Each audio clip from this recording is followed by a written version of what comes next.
Бажаю здоров'я, шановні українці. Протягом дня тривали роботи в різних регіонах нашої держави від Харкова до Львова після російських ударів. Росіяни продовжують застосовувати цю їхню специфічну тактику терору проти нашої держави. Mbifurije ubuzima bwiza nshuti bakundwa b'igihugu cya Ukraine. Umunsi wakeye wose wabaye umunsi w'ibitero by'igihugu cy'Uburusiya ku gihugu cyacu. Barashe igihugu cyacu mu bice bitandukanye nk'ahitwa Kharkiv, Lviv ndetse n'ahandi hose mu bice bitandukanye by'igihugu. Wibaze ko barashe kuva mu burasirazuba kugera mu burengerazuba. Bakomeje gukoresha ibikorwa by'iterabwoba bagaba ibitero ku gihugu cyacu. Barasabye kubabaza imijyi ituwe n'abaturage b'abasivile kandi bazi neza yuko aho hantu nta basirikare bahari. Barimo baragerageza gushaka kuturasa ngo barebe ko batubabaza bakatubuza uburenganzira bwo kwitwa abanya-Ukraine. Wibaze ko muri iri joro ryakeye bakoresheje drone zisaga 300 zo mu bwoko bwa Shahed. Ibi kandi bibaye bikurikira ibyabaye kuwa gatanu ndetse no kuwa gatandatu, aho nibura muri buri joro bakoresheje drone zigera kuri 339 za Shahed. Ku mugoroba w'iri joro nabwo impuruza zishinzwe kubwira abantu bacu kujya kwihisha zavuze hafi mu gihugu cyose. Ikirere cyacu cyari cyuzuye drone zabo ndetse icyo kotsi cy'ibyo barimo gutwika aricyo kirimo kuboneka mu kirere. Ndashimira cyane igisirikare cyacu cyamanuye nyinshi muri zo, nubwo hari zagiye zitarashwe zikaburirwa irengero. Kuba Uburusiya bukomeje gukoresha drone zo mu bwoko bwa Shahed ni ikimenyetso kigaragaza ko bashyigikiwe n'abandi bantu. Mwese murabizi ko izi drone za Shahed zikorerwa mu gihugu cya Iran. Ariko ikindi gituma bazikoresha ari nyinshi ni kugira ngo bacanganyukishe ubwirinzi bw'ikirere cyacu bunanirwe kuzikuramo. Barashe byo kubabaza mu mujyi wa Chernivinsky maze bica abantu 2. Ndimo ndihanganisha abantu bacu bose baguye muri iki gitero. Nkasoza nsaba ubufasha bw'ibihugu by'inshuti zacu gukomeza kudushyigikira kugira ngo dutsinde Uburusiya. Ibi bintu ntabwo byakomeza kwihanganirwa. Ese nawe ujya wibaza aho wakura muganga gakondo utanga ubuvuzi bw'umwimerere bushingiye ku bimera? Nta mpamvu yo gusiragira, igisubizo cyabonetse. Habonetse muganga gakondo utanga inama n'ubuvuzi ku ngo z'abaswe n'amakimbirane, kuba baswe n'ibiyobyabwenge namwe mwashyizwe igorora, kuko muganga gakondo abafasha gutandukana n'ibyo binyagwa. Ku bagore n'abakobwa bajya mu mihango ivadikame cyangwa se abayibuze burundu, namwe mwatekerejweho. Kuba afite ingano y'igitsina batishimira ndetse n'abo gutera akabariro byanze, aya mahirwe ntabacike. Avura indwara zitandukanye zirimo nk'amarozi y'ubwoko bwose, nyabingi, ibitegano, ibigaburano, ibihuhirano, gutsirika, gukongora inyatsi ndetse n'ibindi. Akarusho kandi kubivuza indwara nk'umwijima, amibe, rubagimpande, igifu, impyiko ndetse n'izindi, namwe mwatekerejwe. Kuba ari imahanga namwe ntabwo twabibagiwe, kuko dukorana na DHL tukabagezaho imiti yacu. Ku bindi bisobanuro ukeneye kuvugana na muganga gakondo ushobora kumwandikira cyangwa se ukamuhamagara kuri nimero ikurikira 0788 Erega amagara nicyo gishoro dufite gikomeye. Sigasira amagara yawe hakiri kare hatutayatakaza di. Я наблюдал многие поездки ваши.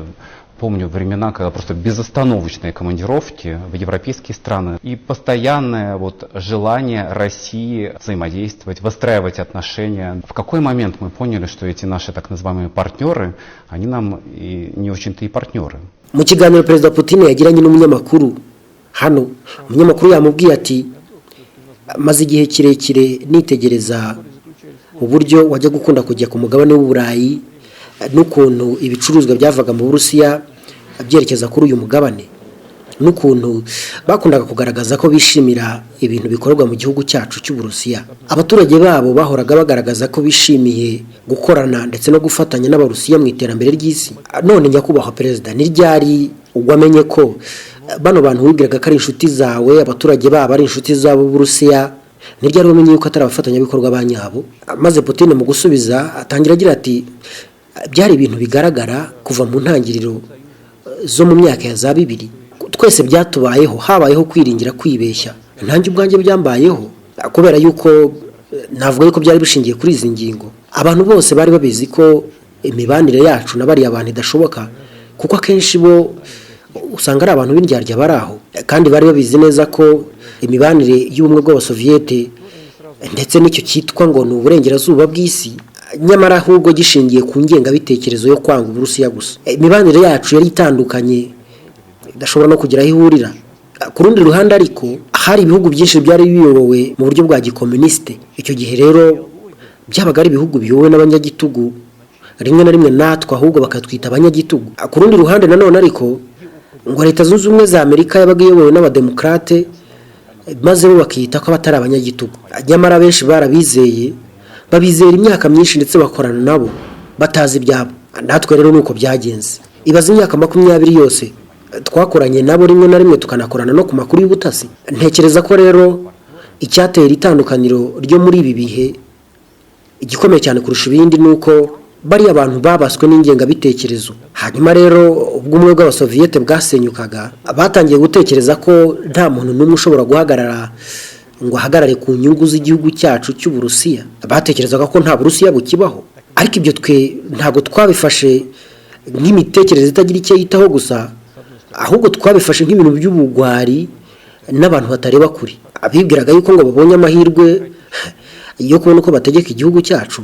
Ariko maze kuvuga ko nkeneye kuba perezida, bose ntago babyumvishe, nta nubwo babyishimiye. Kandi nkwibutse ko icyo gihe ntabwo nari nzi ibintu byose, nta nubwo nari nzi uko ibintu byinshi bikora. Natangiye kubwira abantu dukorana, ni mwa bantu mwe, biriya bihugu ko dushobora kugerageza tukabana nabyo. Ariko abantu twari kumwe barambwira bati oya, bari abantu bavuga ibi ariko bagakora ibindi. Ndetse icyo gihe bagenda banyereka n'ibimenyetso bigaragaza ko ibyo bavuga atari byo bakora. Rwose ubutasi bwacu bwangaragarije ibimenyetso birenze kimwe ko ibyo bano bantu bavuga atari byo bakora. Umwe muri bo witwa Varia Glory yaravuze ati yego rwose tuzagereza dushyira ibintu ku murongo. Hanyuma rero nta kintu na kimwe bigeze bakora, ndetse mu byo bavuze byose twari twemeranyijeho nta na kimwe bakoze. Ahubwo icyo bakoze bakajya bakora ikinyuranyo cy'ibyo bari bavuze. Ako kanya rero nanjye natangiye kubona ko ibyo bambwiye ari ukuri. Abuzuye ingengabitekerezo gusa kandi yarabasaza. Ariko nanone impamvu muzizi ibi ngibi nabyo turazizi. Bahorana kutuzuzanya no kudafatanya, kandi ngo babona ari bwo buryo bwiza bwo gukina politike yabo. Mu buryo bwo kugira ngo bishakire inyungu rero bibwira ko ikintu cy'ingenzi ari ugutera igihugu cy'Uburusiya. Kandi rwose ndakwizeza ntashidikanya ko nta muntu uzatera igihugu cy'Uburusiya ngo bimugwe amahoro. N'ubu tuvugana uzabigerageza wese azabyicuza. Nabashuhuje, reka nkwifurize ibihe byiza, nguhe ikaze ku biganiro byacu. Twitwa Kakisa 27 TV, tuganira ku makuru bene nkaya ngaya ubureba hano. Ubundi tugiye kugaruka ku makuru arimo kuvugwa hirya mu Burusiya, muri Ukraine. Ubufasha bwa Leta Zunze Ubumwe za Amerika, abanyaburayi bose bari aho ngaho, umwuka mubi urimo gukomeza kuzamuka, nibyo tugiye kwitaho muri ako kanya. Nitwe Eric Mugabo. Reka tubive imuzi turebe uko bwaraye bwije nuko bwakeye uyu munsi. Ku munsi w'ejo ku itariki 12 twari twaganiriye mu gitondo cyaho nkubwira ko hari igitero cyabaye mu rukerera rwo ku itariki 12 hagati y'isaha y'isa 9 z'ijoro kugera ku isaha y'isa 10:40 n'ingahe. Cyari igitero gikaze cyane cy'igihugu cy'Uburusiya kuri Ukraine. Ntago byagarukiye aho ngaho. Ku mugoroba w'ejo Uburusiya bwongeye kugaba ikindi gitero cyahitanye abantu 6 bukoresheje drone zigera kuri 620 ndetse na misile zirasa kure. Abantu 4 nibo bapfuye ku munsi w'ejo nimugoroba. Hanyuma bituma Zelensky yongera guhamagara kugira ngo abamufasha barebe n'uburyo bashyiraho ibihano by'igihugu cy'Uburusiya, ibindi bihano, fresh sanctions. Buri minsi ishize kuva ku itariki 2 nibwo umwuka w'intambara noneho wabaye nk'uzamutse, bijyanye n'ibintu bibiri cyangwa bitatu. Cyambere nuko Donald Trump yaravuganye na Putin ntibagire ibyo bumvikana. Burya kutumvikana kwabo gushingiye ku bintu turi burebe, ariko reka tubanze turebe bino bitero. Baratubwira ko nibura 26 cruise missiles and 597 attack drones were launched, of which more than half were Shahed. Baravuga ko nibura misile zitwa cruise arizo zifashishijwe hano zigera kuri 6, ndetse bakoresha drone zigera kuri 597. Kimwe cya kabiri cyazo zikaba ari Shahed nizazo z'abanya-Iran. Volodymyr Zelensky niwe wabitangazaga, ariko n'ibitangazamakuru byose byabivuze. Igisirikare noneho kirwanira mu kirere cy'igihugu cya Ukraine cyavuze yuko cyamanuye drone zigera kuri 319 zo mu bwoko bwa Shahed za zindi zo muri Iran ndetse n'izindi na misile zigera kuri 25 ariko bagakomeza bavuga ko drone zigera kuri 20 nazo baje kuzikurikirana bakazimanura n'indi misile nyuma yaho. Perezida w'iki gihugu yavuze yuko iki gitero cyose hamwe cy'igihugu cy'Uburusiya cyapfiriyemo abantu 7 abandi 20 barakomereka mu ntara yitwa Chernivinsky iri mu burengerazuba bwa Ukraine iruhande rw'umupaka wa Romania. Ku kiganiro kibanziriza iki narahakweretse aho hantu nkubwira n'impamvu n'icyo bisobanuye kuki ibitero by'Uburusiya birimo kwibanda mu burengerazuba bw'igihugu cya Ukraine bifite ubutumwa bukomeye cyane cyane kubo mu burengerazuba bw'isi. Abo mu burengerazuba bw'isi bakoresha uburengerazuba bwa Ukraine nk'inzira yo kwinjira muri Ukraine kugira ngo bazane ibyo bazana. Uburusiya rero ntabwo biyobewe, ntibayobewe izo ntwaro zo ziri naho ziba ziva. Ndaza kwereka igihugu cyitwa Poland uko babanye kuri ubu. Uburusiya bwamaze guhagarika ambasade yabo yari iri mu ambasade y'igihugu cya Poland yari iri mu gace kitwa Kaliningrad. Turaza kubigarukaho mu rwego rwo kugira ngo bahangane n'abanyaburayi. Naho bagakomeza batubwira ko abantu 6 nakubwiye ngo Chernivinsky ni mu burengerazuba, none abandi bantu 6 nabo bakomeretse bikomeye ahitwa Lviv naho ni mu burengerazuba. Hanyuma abandi 2 nabo bakomerekeye muri ya ntara iri rwagati mu gihugu ahitwa Dnipropetrovsk, 3 bandi nabo bakomekera mu burasirazuba rwagati muri ya ntara yitwa Kharkiv. Urabizi ko Uburusiya burimo kuyirya runono bumaze gusunika bwigezayo bushaka kuyifata. Hanyuma bakatubwira ko Uburusiya bwakoresheje za bombe zikontorerwa mu kirere ariko zigwa hasi zikahahinga ngo kungo z'abasivili, ariko ibyo ni imyandikire nyine bagendeye ku bayobozi bo muri Ukraine uko bavuga, bibutane uko abayobozi mu Burusiya bavuga, ariko cyane cyane intambara irimo kuba ngo niyo nako inzovu yo zirwana utwatsi ngo nitwe tuhagorerwa. So as a result of the enemy attack, a 65-year-old man and his wife were killed. 14 residence buildings were destroyed and damaged.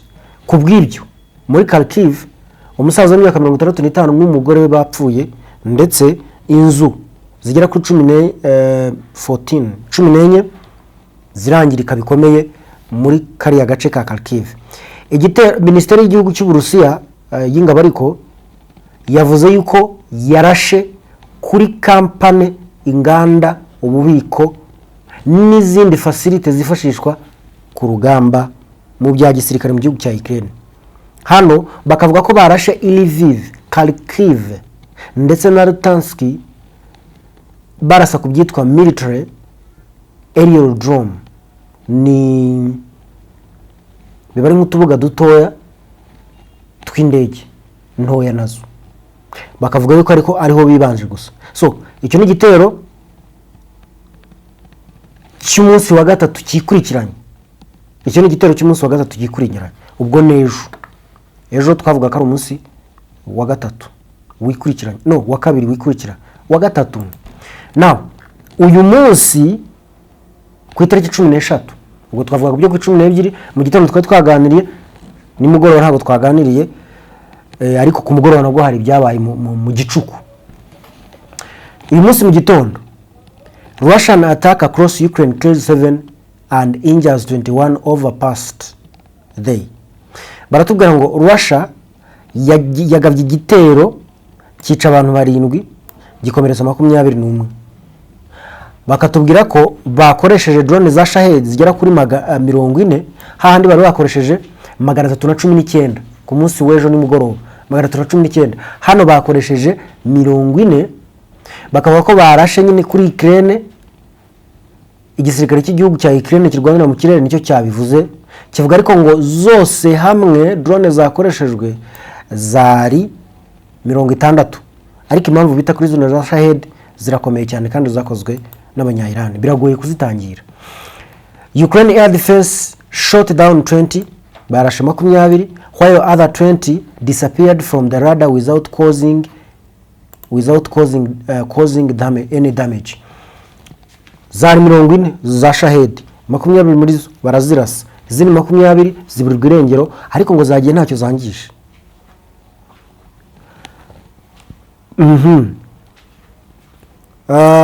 Ngira ngo nibyo. Hanyuma ibindi batubwira ngo in Donetsk Oblast 3 people were killed in various Russian attack and the city of Solovyansk, Mironohrad and Bilozilsk. Iyo ni imijyi itatu yo muri Dnipropetrovsk, no muri Donetsk. Ni imijyi itatu yo muri Donetsk yibasiwe. Hano muri Donetsk turahagaruka. Iyi mijyi itatu impamvu yibasiwe ifite aho ihuriye na telefone yo ku itariki 2 ya Perezida Donald Trump na Perezida Vladimir Putin yavuyemo ibyo turimo kubona nonaha. Kwa kutumvikana yatubwiraga icyo kwari gushingiye hano muri Donetsk. Now, another 7 people were injured around Oblast, 3 people in baravuga nyine ko abandi batatu bakomeretse, ariko cyo nashaka kuvuga muri make ni ibitero byibasiye igihugu cya Ukraine mu burasirazuba no mu burengerazuba. Ariko akantu ko mu burengerazuba sinshaka kukibagirwa. Impamvu utakibagirwa ni uko uburengerazuba bufite icyo buvuze muri inkuru y'uyu munsi. Now, wahita wibaza uti kuki Uburusiya bwakajije umurego ku bitero? Reka tubisubiza dukoresheje buno buryo.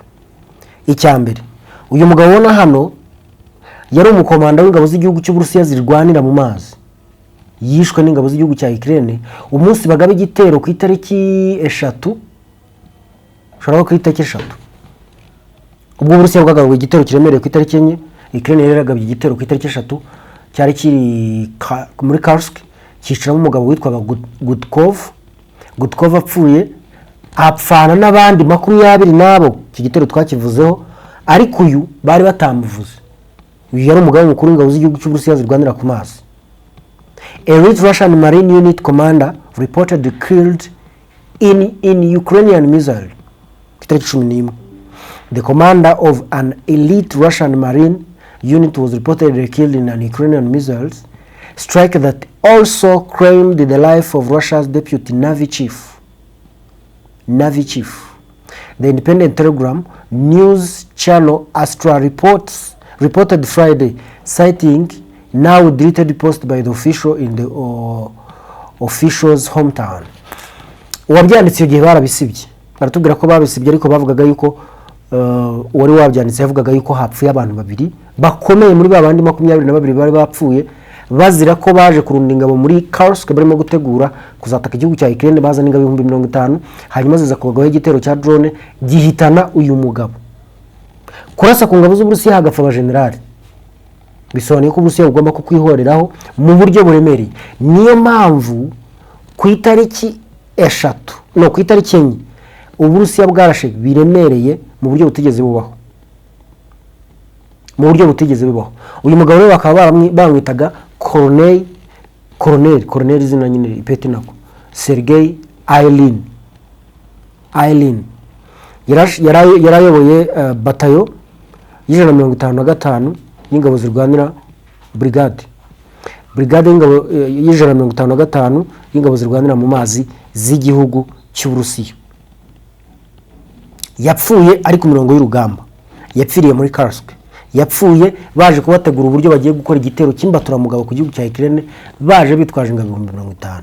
Uwo munsi batubwira Gudkov kubera ko ari wari mukuru, uyu ni bamuvuga, bavuga ngo n'abandi 22 biza kumenyekana ko uyu nawe atari umuntu woroshye ku buryo umuntu yamurenza ingohe. So yarapfuye. Gupfa kwe ni urupfu Uburusiya budashobora kureka kwihorera. Iyo ni impamvu ya mbere y'ibitero bya buri kanya turimo kubona. Impamvu ya kabiri rero ari nayo inakomeye ni uyu mugabo mubona yitwa Donald Trump, perezida w'igihugu cya Leta Zunze Ubumwe za Amerika. Uyu mubona yitwa General Keith Kroger. Uyu ni umujyanama wa Donald Trump mu gihugu cya Ukraine n'Uburusiya. Uyu kuva ibiganiro bya Ukraine n'Uburusiya byatangiye kuva Donald Trump yatorwa agatangiza ibiganiro mu kwezi kwa mbere kwa 2025, Uburusiya nguyu bwaramwanze, bavuga yuko batamushaka, bakeneye undi muntu. Niyo mpamvu uyu atigeze agaragara mu biganiro byahuzaga Uburusiya na Ukraine. Wabonaga ko nk'u tariki 11 z'ukwezi kwa 5 batumye umugabo witwa uriya mugabo bita Steve Witkoff bundi we ni intumwa ya Leta Zunze Ubumwe za Amerika mu burasirazuba bwo hagati, ntabwo ari intumwa ya Leta Zunze Ubumwe za Amerika mu Burusiya na Ukraine.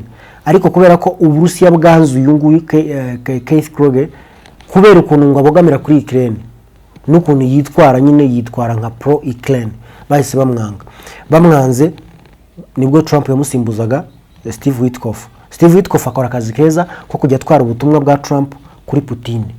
Ako kazi karangiye nta kivuyemo. Hanyuma rero kuba bicaranye hano byo ntabyo kubishidikanyaho kuko umwe n'umukoresha wundi. Ikindi nuko uyu ngwari intumwa ya Ukraine mu Burusiya. Habaye iki rero? Uyu mugabo ejo yatangaje ko ku itariki 14 ubwo nejo n'ubundi ejo kuri 12 yatangaje ko ejo kuri 14 ejo hashize kuri 12 yatangaje ko ejo hazaza kuri 14 azajya muri Ukraine. Ku itariki 6 z'ukwezi kwa 8 yari ari muri Ukraine ari kumwe n'uwitwa Lindsey Graham. Bari bagiye kuganira ku buryo Ukraine amabuye y'agaciro yayo bayabonaho. Ndetse icyo gihe Lindsey Graham aravuga ati Ukraine yicariye tiriyari 11 z'amabuye y'agaciro, ntabwo dushobora gutuma Uburusiya buyatwara yonyine, natwe tuzafataho. Aho rero reka dusubire inyuma ku itariki 2 habaye telefone yahuje abagabo babiri, Donald Trump na Putin. Donald Trump agaruka atubwira ati ntabwo twumvikanye. Why? Trump's silence on loss of Ukraine lithium territory speaks volume. Trump yararuciye ararumira kubw'uburakari yatewe nuko Ukraine yatakaje ikirombe cya lithium kuri ya tariki ebyiri. Buriya ku itariki 2 bagiye kuvugana ko ajya gufata telefone agatelefona Putin. Ni ukubera ko ingabo za Putin zari zimaze gufata gace karimo ikirombe cya lithium giherereye muri Donetsk. Nakuye ko turi buhagaruke ubu twahageze muri Donetsk. Aho hantu hakaba ariho hacukurwa ibuye rya lithium ryifashishwa mu gukora ibikoresho bya electronic byose, amatochi, amatelefone, buri kintu cyose, zino kamera dukoresha, ibi computer dufite, ibintu byinshi hano byose ni lithium. So aho hantu hacukurwa amabuye y'agaciro niho Zelensky yasinye mu masezerano avuga ko azaha perezida w'igihugu cy'Uburusiya w'igihugu cya Leta Zunze Ubumwe za Amerika Donald Trump. None Uburusiya bwatwaye. The vaunted mineral deal of just a few months ago is providing a theme as the paper it was written on. Kugeza kuri baratubwira ko amasezerano igihugu cya Ukraine na Leta Zunze Ubumwe za Amerika bagiranye ku by'amabuye y'agaciro asigaye ari mato nta cyavuze nk'agapapuro yanditseho. Last week, Russian military forces seized a valuable lithium field in the Donetsk region of Ukraine, the latest success of the Moscow's grinding summer offensive. Mu cyumweru gishize, igihugu cy'Uburusiya cyafashe ikirombe cya lithium kiri muri Donetsk, akaba ariyo ntsinzi ikomeye igisirikare cy'Uburusiya kigezeho muri impeshyi, muri uko kwataka ko muri impeshyi. The lithium depot is the lithium deposit in question is considered rather small by industry analysis, but it's said to be the desirable prize nonetheless due to the concentration and higher quality of its ore. Ububiko cyangwa iki kirombe cya lithium igihugu cy'Uburusiya cyafashe, abahanga mu gusesengura babogamira kuri Amerika bakubwira yuko ntacyo bivuze, nta kintu kirimo, bakabya n'ugukabya, ntacyo bivuze, babica amazi. Ariko ni kimwe mu birombe bifite lithium nziza, agafu kayo sinzi ukuntu numva bakita, ari izina bakoresha rya tekinike, ariko lithium ibarwa ubwiza bwayo bugenwa n'imibare karite, nka wenda nko bavuga kanyanga ugukomera kwayo. Anyway, ugukomera kwayo kugenwa, barayipima bakareba ugukomera kwayo bakavuga imibare. Noneho baravuga ingi ko ari nziza nka yindi babonye mu Rwanda.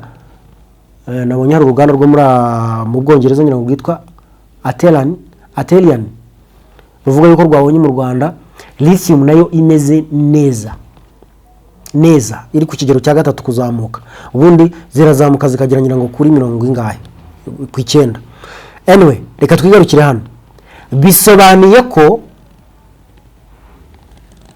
ubutegetsi bwa Donald Trump businyana n'igihugu cya Ukraine amasezerano mu y'agaciro bari babemereye kuzabaha gukorera muri kiriya kirombe.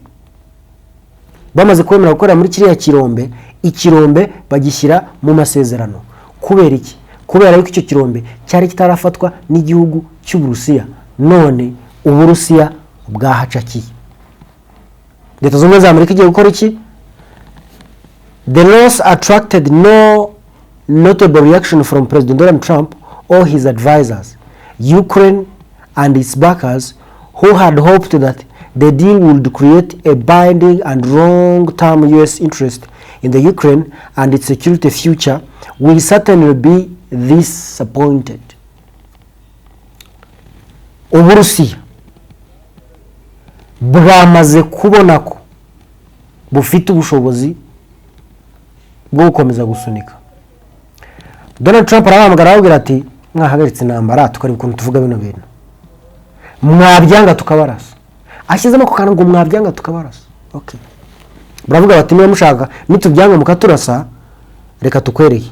Na bya bindi yari yisunze barabimwambura. Ubwo bya bindi yari yisunze ni amabuye y'agaciro asinye, na amasezerano y'amabuye y'agaciro asinye n'igihugu cya Ukraine. Amaze gusinyana n'igihugu cya Ukraine amasezerano y'amabuye y'agaciro, none ibirombe bari baramuhaye Uburusiya burabitwaye. Niyo mpamvu Uburusi iyi nkuru ivuga ko urabona ko ari ku itariki 2. N'umuntu asubira inyuma kuzana inkuru yahashize kugira ngo dukomeze guhuza turebe hari habaye iki kugira ngo Leta zunze za Amerika yahagaritse intwaro ku itariki 2 akavugana na mugenzi we ku itariki 2, ku itariki 3 agaruka avuga yuko intwaro atanyuzwe n'ibyo yavuganye na mugenzi we kandi intwaro bagiye gushaka uburyo bazisubukura ngo batsinde Uburusiya. Kuva icyo gihe tukaba turimo kubona Uburusiya burasa ubudatuza. 1 ni ukwihorera kuri mu general, 2 ni ukugira ngo bagaragarize Leta zunze za Amerika inyota y'inyungu yari ifite muri Ukraine ko bashobora kuyibuza. Nyine ntacyo mwadukora. Ikindi ni ukugira ngo bafata ahantu hafite icyo havuze mu buryo njyamufuka. Ni ukuvuga ngo kugira ngo intambara irwanwe neza ni ukwirwana bafite amafaranga.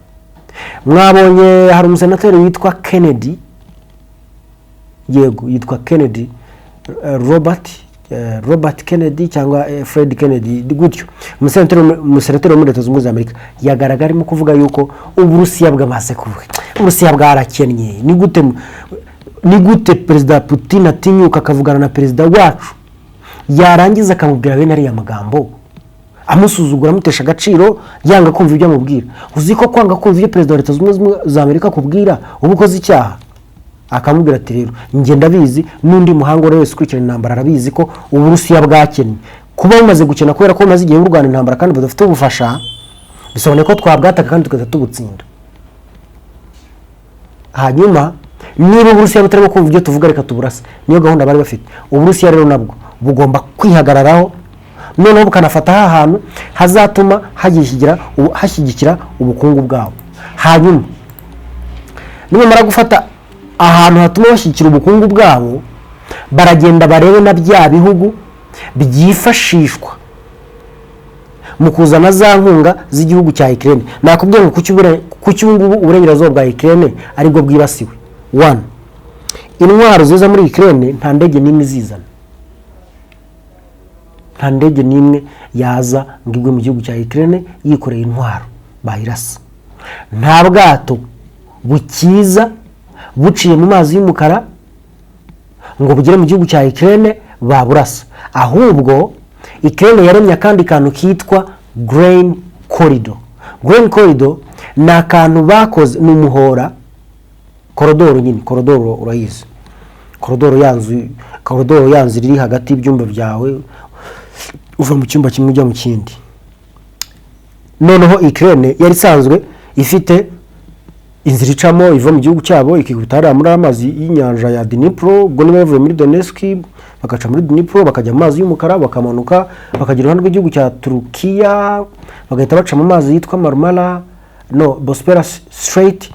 Ako ga strait uwo muhora ugahita ubageza strait. Numvishe umuvandimwe Jonathan ambwira ko strait bivuze ubunigo, ubwo bagaca mu bunigo bwa Bosphorus bagahita bikubita mu mazi yitwa Marmara River, bagera aho ngaho bagahita batangira gukoresha inzira z'ubutaka. Ubwo nyine n'ubu iri muri Turukiya uba wageze mu burasirazuba bw'Uburayi wakwerekeza mu gihugu icyo ari cyo cyose, wajya mu burasirazuba bwo hagati, wajya mu burengerazuba bw'isi, ubwo nyine mu bindi bihugu aho washaka wajya aho ngaho. Anyway, ibyo rero bitakimaze gukunda bahise binishiyetinga kandi kantu kitwa bakita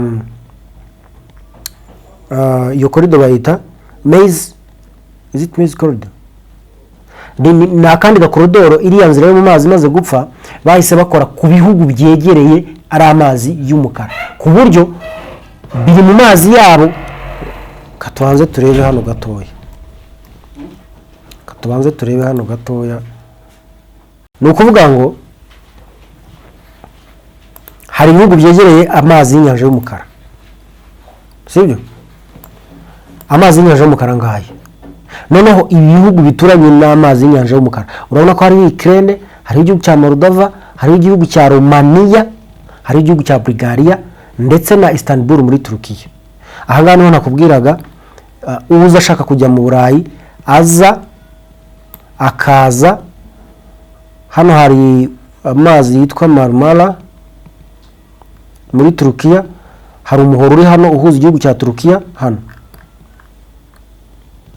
Uyu muhora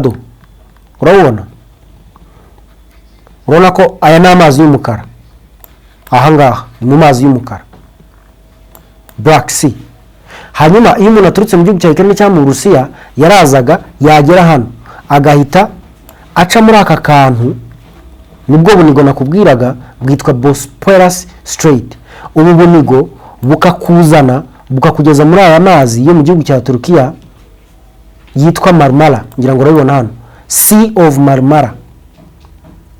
Bamara kugushyira wamara kugera muri amazi ya Marmara, icyo gihe wabishaka ugahita umanuka ukikubita muri aya ngaya ukabugeze ku gihugu muri Mediterane, ukabugeze mu gihugu cy'Ubugereki kuri antene bawundi muri Bibiliya, ukitorora ugahita ufata aho ushaka. Wafata inzira y'ubutaka wakomereza mu mazi, kuko iyo wageze muri Mediterane uba ushobora kwerekeza mu Bufaransa, mu Butaliyani, muri Australia n'ahandi. Anyway, aho ngiye nshaka kumvisha ko ino nzira imaze gupfa iyi navugaga, Ukraine yahise irema indi nzira yiswe izina ryayo ndaryibagiwe, ariko ni korodoro ica uruhande rw'ibi bihugu. Baturuka mu gihugu cyabo bakagendera iruhande rw'ibi bihugu. Uburusiya ntabwo bwemerewe gukoresha amazi, ntabwo bwemerewe kurasa ku mazi y'ibindi bihugu. Ni ukuvuga ngo buri gihugu kigira metero runaka kiba gifite kuri ayo mazi, ayo mazi akitwa yacyo. Ukraine yose irema buno buryo kuzajya yicira hano. Hanyuma rero nicyo nshaka kuvuga, ndashaka kuvuga ko intwaro zituruka mu bihugu Ububirigi urabizi ko bwabishyushyemo, Ubudage urabizi ko abiyoboye cyane bwana Friedrich Merz, Ubufaransa bwana Macron urabizi ko abirimo cyane, Ubutaliyani ejo bundi ni inama yabereye yo gufasha igihugu cya Ukraine kwa Papa ndetse na wa mugore Giorgia Meloni. Ubwongereza nibwo buri imbere cyane mu cyiswe the coalition of willing. So intwaro ziturutse hano ntabwo zaza mu ndege ngo zihite ziza hano muri Ukraine, bazirasa. Ntabwo zaza ngo zice muri aya mazi ya Black Sea.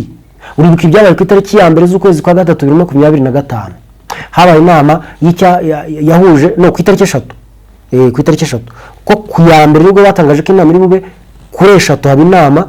Iyo nama yahuje icyitwa the coalition of willing, cyari kiyobowe n'Ubufaransa, Ubutaliyani, Ubwongereza, Ubudage, ikindi gihugu cya gatanu cyari kihe, byari ibihugu bitanu.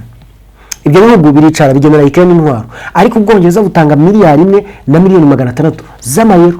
Ako kanya buravuga ati twebwe ibikoresho turabifite, Amerika tubyohereza. Barabyohereza babicisha mu mazi, byaziye mu mazi biraza bigera hano muri Turukiya, birinjira byikubitamo hehe mu mazi y'umukara. Uburusiya burabireka birazamuka, bigeze hano kuri Odessa. Uburusiya buhita buzana ibikoresho, bavuga ko banabyimuye babikora kuri iriya hepfo muri hano muri Crimea, barabizana bahita babigeza hano hafi yaho bagombaga kurasira igihugu cya Ukraine, bahita barasa bya bikoresho byose nta kimwe kigeze kigeraho cyagomba kujya, bipfana n'abantu babiri.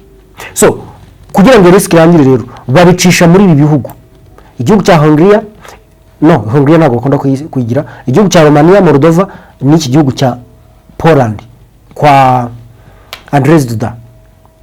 So muri ubu buryo rero Uburusiya ejo naberetse uwitwa Andrzej Duda, perezida w'igihugu cya Poland, arimo kwitonganya avuga ukuntu bakoresha ibibuga by'indege byabo uko bishakiye, ariko mu kwezi kwa gatandatu ku itariki 30 bamutegetse gufunga ambasade y'igihugu cy'Uburusiya iri hariya.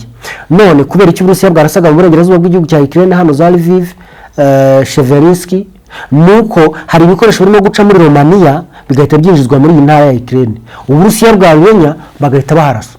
Ikindi, hari ibikoresho by'igihugu cya Ukraine byavuye mu bafatanyabikorwa bayo biza bigahita biza hano muri Lviv. Hano hari n'igisirikare base ya Leta Zunze Ubumwe za Amerika muri Lviv, byahagera Uburusiya bwabimenya bagahita baharasa. Hari ibikoresho n'ubundi biza bigahita biza muri uyu murwa witwa Dead City, ni umurwa wahariwe inganda zikora ibya gisirikare, biraza biturutse muri iki gihugu cya Poland, byagera hano muri Lutanski, Uburusiya bwabimenya bugahita buharasa. Si ibyo gusa kandi bano bantu bo muri Warsaw bamaze gufunga ambasade y'igihugu cy'Uburusiya iwabo, consulate, ntabwo ari ambasade, consulate naga consulate, sinzi ukuntu nakavuga mu kinyarwanda. Uburusiya nabwo bwababwiye ngo you know what, namwe ambasade yanyu mwari mufite iwacu turayifunze. Ubu uyu munsi tuvugana ambasade y'igihugu cya Poland muri Kaliningrad bayifunze, Uburusiya bwayifunze. Bwababwiye buti ntago tubashaka. Nkubutse ko Kaliningrad ni intara y'igihugu cy'Uburusiya ituranye n'ibihugu byo muri NATO. Ngo ndavuga igihugu cya Poland kiri munsi mu majyepfo yayo, nkavuga n'igihugu cya Lithuania kiri mu majyaruguru.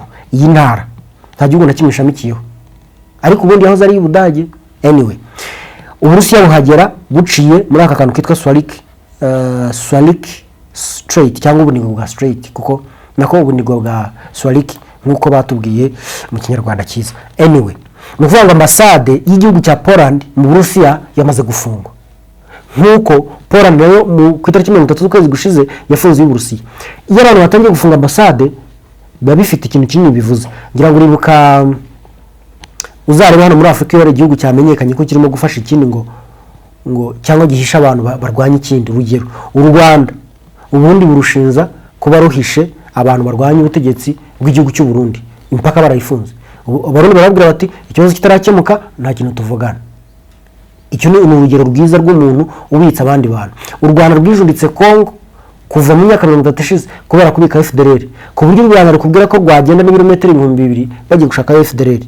U Rwanda rwashwanye na Uganda kubera gukorana n'abantu bashaka gukuraho ubutegetsi mu Rwanda. U Rwanda rugeze ku kwijundika Tanzania 2013 kubera ko icyo gihe perezida wari uriho Nyirango Kikwete yasabye u Rwanda kuganira n'abantu basize bisha abandi hano mu Rwanda bakoze jenoside yakorewe Abatutsi.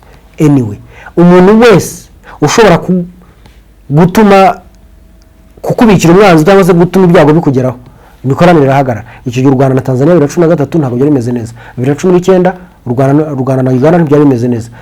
Kuva ngira ngo ryari mu mateka ya kera cyane nanjye ntamenye neza, u Rwanda na Kongo ntabwo bari bimeze neza. Uburundi byatangiye ejo bundi kuva aho bahungiye hano bakakubatanga. Anyway, icyo shaka kuvuga, Poland ni bikoreshwa nk'inzira yo gucishamo misile n'ibindi bikoresho bije kugabwa ku Burusiya. Uburusiya bugomba guhita bucana umubano nabo, ndetse kurasa hano muri Burasirazuba bwa Ukraine biratanga message ko nabo batari kure. Niba umuntu ashobora kurasa muri uyu mujyi uri ku mupaka w'igihugu cya Ukraine ndetse na Romania, umuntu akarasa kuri uyu mujyi uri ku mupaka w'igihugu cya Ukraine ndetse na Poland, uwo muntu ntabwo yarasa muri kiriya gihugu yaharasa. Ikindi, hano hafite Kaliningrad bakahagira Belarus. Belarus ni umunywanyi, Kaliningrad ni intara. Ibyo byose ni ibyakifashishwa ku rugamba biramutse bibaye ngombwa. Uburusiya rero burimo gutegura iki? Ejo twaganiriye kuri iyi foto. Icyo gihe ari video nakwerekaga ari ku kinyamakuru cyitwa Russia Today. Uyu mugabo bamwita Sergei Lavrov, uriya wundi bamwita Kim Jong Un. Hano bahuye mu masaha 23 ashize cyangwa ejo bahuye baganira ku hazaza h'umutekano w'ibihugu byombi. Nkwibutsa ko kuva mu kwa 11 k'umwaka ushize uyu mugabo Kim Jong Un yagaragaye yigaragaza nk'umufatanyabikorwa w'akataraboneka cyangwa inshuti y'akadasohoka ya Vladimir Putin muri rugamba ahanganye mu gihugu cya Ukraine. Icyo gihe amuhinga zibarirwa mu bihumbi 13 n'ibikoresho byabo, baje bambaye full kit, jimeri, uniformo, inkweto, ibiki byose bazakenera. Icyo Urusiya bwabahaga ni ibiryo gusa naho kuryama niba bararyamaga. Anyway, rero Sergei Lavrov agiyeyo mu gihe twari turimo tuvuga ngo kuki hari kitagenze neza. Urugero muri Iran cyagiye twatangiye kubona Sergei Shoigu yahise ajya muri Korea ya ruguru ajyanye ubutumwa bwa perezida, ntabwo twari tuzi cyari kirimo, ariko bivuga ko bari barimo biga uburyo bwo gufatanya kugira ngo bakure umuvandimwe mu kangaratete. None n'ubu umwuka mubi kuzamuka niko turimo kubona Korea ya ruguru ndetse n'Uburusiya bongera kwisungana. Uruzinduko rw'uyu mugabo Russian Foreign Minister Sergei Lavrov on Saturday met with North Korea leader Kim Jong-un during his visit to the selective country and key Moscow allies. Ku kantu ukiteho cyane biravuze biti bisobanuye ngo kwa gatandatu Minisitiri w'Ububanyi n'Amahanga w'igihugu cy'Uburusiya Sergei Lavrov yasuye Korea ya ruguru ahura na Perezida Kim Jong-un mu rugendo arimo rwo gutoranya inshuti z'igihugu cy'Uburusiya mu rugendo arimo rw'ibihugu bitoranyije ndetse n'inshuti z'umwihariko z'igihugu cy'Uburusiya z'umwihariko key Moscow ally. Lavrov was received by Kim Jong-un, Russia's foreign minister said on Telegram, posting a video of two men shaking hands and greeting with a hug. Lavrov yakiriwe na perezida, bamaze kwakira baraganira, bamaze kuganira bashaking hand. Numvisha mubaza ngo do you still smoke, ngo I still smoke too. Nyine urumva biganiro by'abantu bameze nk'abangaba nkuko biba bijya gusa. Ubundi bari ba bad boys cyangwa se big boys, nyine ni abantu baba bafite revo bagezeho bameze ukuntu. So hano yarimo mubaza ati sura cyangwa gatabi uracyagatumagura, undi ataramusubiza ati jewe ndacyagatumagura rwose nta kibazo. Anyway, barahuye. Ino nkuru ubona hano ni ndende ariko nta kintu irimo kuvuga. Warose ngo hari ikintu irimo kuvuga oya, biravuga ngo urumva ntabyo, ahubwo daraho naganaga. Hano bakubwira ko bahuye, hano nkakubwira havuye niki, tugendeye ku butasi urugendo rwabo rwavuye niki. North Korea supplies Russia with 12 million rounds of 152 mm shells, South Korea intelligence estimates. Korea y'Epfo ishingiye ku makuru y'ubutasi yamenye ko ibyavuye mu biganiro by'aba bagabo babiri havuyemo gutanga ibintu bigera round ni ubwoko bw'imbunda yitwa 152 mm. Ubundi izi ni milimeter cyangwa se tubishyize mu byitwa nka inch, milimeter 152 zaba zingana na inch 6 tugenekereje.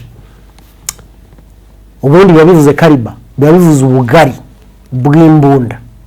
Ubugari bw'imbunda bugena ibintu ushobora kwikorera. Iyi rero ni imwe munini, nubwo hari 155 mm na irahari. Muribuka ko no mu Leta Zunze za Amerika yahagaritse kuri Ukraine cyagiye ku itariki 2, nakubwiye amoko 5, muri ayo moko 5 hari harimo n'itwa 155 mm cyangwa 155 mm. So ni y'Abanyakoreya yohejwe mu Burusiya, noneho bohereza round zingana na miliyoni 12. Umva umuntu ndiko kuna baguhaye over 12 million round of 152 mm artillery shells are estimated to have been sent to Russia by North Korea for use in Ukraine. South Korea military intelligence reported on July 13th July 13 ni uyu munsi nibwo bavuze ibyavuyemo hariya. Iriya nkuru ya Moscow Times nta kintu yavugaga ku ruzinduko gusa. Iyi ya Ukraine iravuga ikotinga ubutasi bw'igihugu cya Korea y'Epfo. Muri Korea y'Epfo hari iki? Korea y'Epfo ni igihugu cyabayeho mu mwaka w'1950 hagati y'1950 n'1953 kubera amakimbirane yabaye mu cyitwaga Korean Peninsula cyangwa Korean Peninsula sinzi ko nayishyira mu Kinyarwanda Peninsula. Anyway, ayo makimbirane araza ashyigikira Leta z'Ubumwe za Amerika ishaka guhindura ubutegetsi muri Korea yose, biranga kubera ko Korea ya ruguru igice kimwe cya Korea cyabonye abagifasha n'urubyiruko rwigaragambyaga rubona barufasha ari bo banyamerika n'abandi bantu, noneho biza gusoza habayeho resistance, babona kurwana bitari burangire. Nyuma y'imyaka 3 bahita bafungira kuri degree ya 38.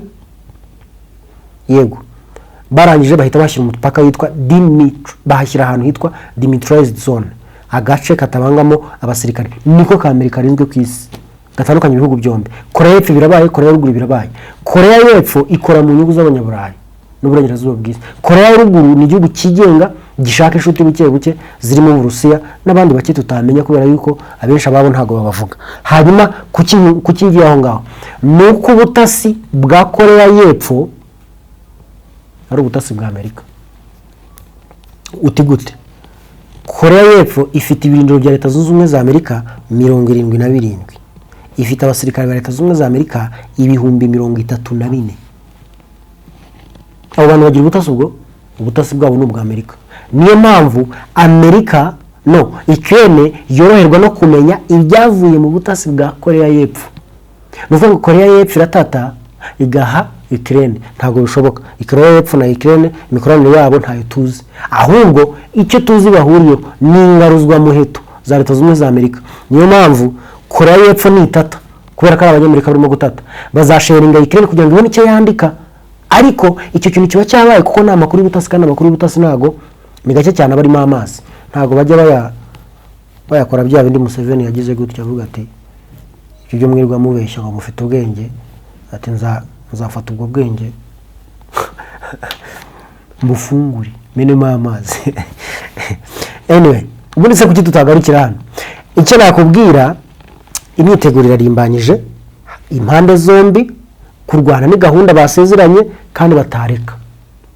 Leta Zunze Ubumwe za Amerika iri mu gisebo cy'uko ibyari biri mu masezerano yasezeranye na Ukraine Uburusiya bwabitwaye, hanyuma bakagerageza gushyira igitutu ku Burusiya ngo bare yuko ari cyo biri gutanga. Biragitanga not sure.